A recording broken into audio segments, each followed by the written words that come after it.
Hello, this is Gaurav Lat, your big bull coach. So again जारी रखते हैं हमारा डेली सीरीज़।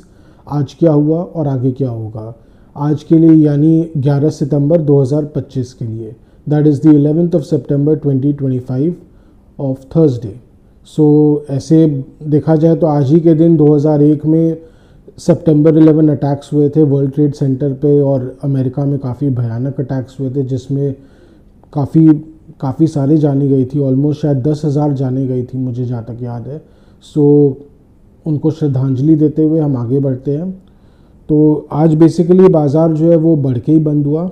अगर निफ्टी की बात करें तो वो 32 पॉइंट्स बढ़कर 25,005 पर बंद हुआ, that is up 32 points, closing at 25,005, यानी 25,005 पर बंद हुआ।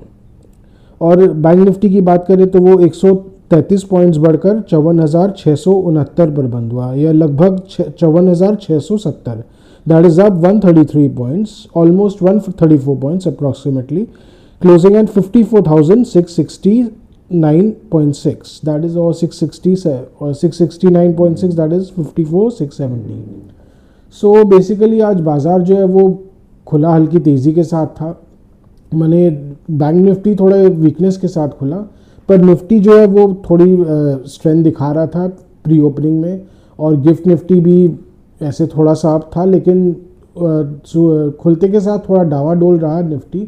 पर उसने फिर बढ़त बनाई, पर वो जो बढ़त है अगेन 25,000 के पास उसको रोक दिया गया। जैसे 25,000 के पास कोई दरबान एकदम खड़ा हो कि तुमको यहाँ इसके ऊपर आज जाना नहीं है, उसको वहाँ पे रोक दिया गया। फिर निफ्टी वापस करीब 24,960 के आसपास बार बार रिवर्ट किया, वहाँ पे रुकता हुआ दिखा, और फिर जो रिजम्पशन ऑफ अप ट्रेंड है।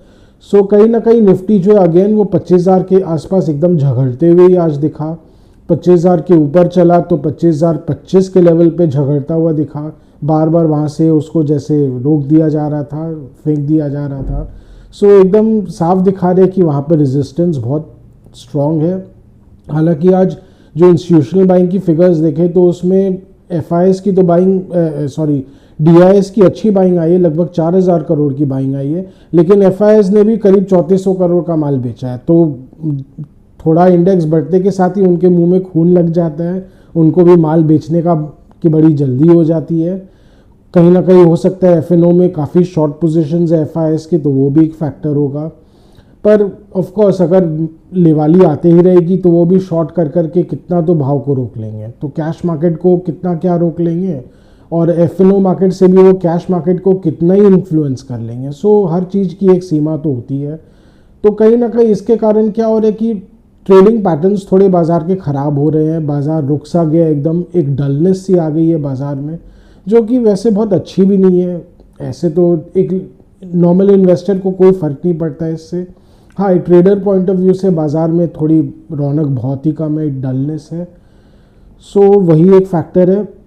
बाकी और आज थोड़ी बहुत old economy stocks, energy stocks, वो सब अच्छे थे। आज भारतीय एयरटेल तो अच्छा था, रिलायंस में हल्की सी तेज़ी थी, पर उसके अलावा कहीं ना कहीं बैंक्स ज़्यादा अपनी तेज़ी को कर नहीं पाए। ओल्ड इकोनॉमी स्टॉक्स जैसे अल्ट्राटेक में आज भी नरमी देखी गई।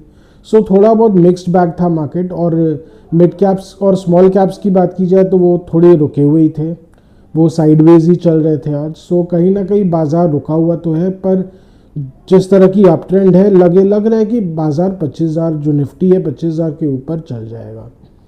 और आज बाय द वे आज उसके अलावा आज यूएस के इन्फ्लेशन नंबर्स भी आने थे, कंज्यूमर इन्फ्लेशन, रिटेल इन्फ्लेशन जो कहते हैं। सो वो शाम को आए, जो ठीक ठाक आए हैं। ऐसे मंथ ऑन मंथ बेसिस पे 0.4% आया है वर्सेस एक्सपेक्टेशन ऑफ 0.3%, जो थोड़ा नेगेटिव है। पर जो कोर इन्फ्लेशन है वो एकदम स्टेडी है, वो 3.1% पे ही रुका हुआ है। तो कहीं ना कहीं एक कंसर्न वाली फिर बात नहीं है, क्योंकि जैसा कि बोला जा रहा था कि टैरिफ के कारण बहुत इन्फ्लेशन में मेजर स्पाइक आ सकता है, अभी तक तो ऐसा कुछ दिख नहीं रहा है। सो अगर वो वैसा ही रहता है तो यूएस इकोनॉमी के लिए बहुत ही अच्छा है। कहीं ना कहीं इन्फ्लेशन पे अगर कंट्रोल रहेगा तो फेड को भी इंटरेस्ट रेट्स गिराने में कोई ज़्यादा मुश्किल नहीं होगी। तो ये तो लगभग तय होते जा रहा है कि 15 सितंबर को अब जो फेड की मीटिंग होने वाली है उसमें इंटरेस्ट रेट्स तो कट होने ही होने हैं। हो सकता है 50 बेसिस पॉइंट्स भी कट हो जाए, ऐसी अटकलें लगाई जा रही है। और कहीं ना कहीं इसकी काफ़ी सर्टन होते जा रही है प्रपोजिशन। सो लेट्स सी उसमें क्या होता है।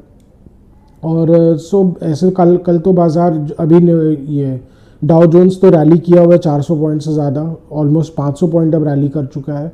सो अगर ये ऐसा ही रहता है तो कल तो बाज़ार अच्छी गर्मी के साथ खुलना चाहिए, और जहाँ तक लग रहा है कल 25,000 के ऊपर चलना चाहिए। पर अगेन कितना चल पाता है सब डिपेंड करेगा कितना DI बाइंग आता है, क्योंकि सारी तेज़ी DI बाइंग के ऊपर ही टिकी हुई है, क्योंकि इन लेवल्स पे FI की सेलिंग फिर से रिज्यूम हो चुकी है और ऑपरेटर एग्जिट तो चल ही रहा है। ऑपरेटर्स जो भर भर के लगता है जमा किए थे ऑपरेशन सिंदूर के आसपास, वो माल खाली किए जा रहे हैं 25,000 के लेवल्स में। सो कहीं ना कहीं सप्लाई प्रेशर रहेगा, DI बाइंग स्ट्रॉन्ग रहेगा तो ही 25,000 के ऊपर निफ्टी चल पाएगा। और हो सकता है अगर मेन मार्केट अच्छा करे तो कहीं ना कहीं जो ब्रॉडर मार्केट है मिड कैप्स और स्मॉल कैप्स, उनमें भी अच्छी तेज़ी देखी जा सकती है। सो आउटलुक तो पॉजिटिव ही है, बुलिश ही है। ऑफ कोर्स बाकी और क्या जियोपॉलिटिकल कुछ ऊपर नीचे हो तो कुछ कह नहीं सकते हैं, पर इसमें तो आशा कर रहे हैं कि कहीं ना कहीं थिंग्स विल रिजॉल्व। बस एक रिस्क ये रहता है कि रशिया यूक्रेन वॉर कहीं एकदम उसको लेके कोई मेजर एस्केलेशन ना हो जाए, जिसके कारण अगेन चीज़ें ख़राब हो सकती है। पर वो जब होगा तभी देखा जाएगा, नहीं तो मार्केट तो चलते ही रहने वाला काम है। सो यही था आज का लेखा जोखा। आज का डेली व्लॉग यहीं तक रखते हैं। आशा कर रहे हैं कि आपको हमारी डेली व्लॉग्स अच्छी लग रही हो। Do like, share and subscribe to our channel. Do hit the bell icon for regular update on our videos. Do give your suggestions or feedbacks on our comment section. It really helps us improve our content, or anything new you want to suggest, again please suggest. It will help us create better content, newer content for which is better addresses your point of view or your requirement. And उसके अलावा any stock specific views or queries required by you, again comment on our comment section. We will get back to you and help you in any way possible by us. Thank you.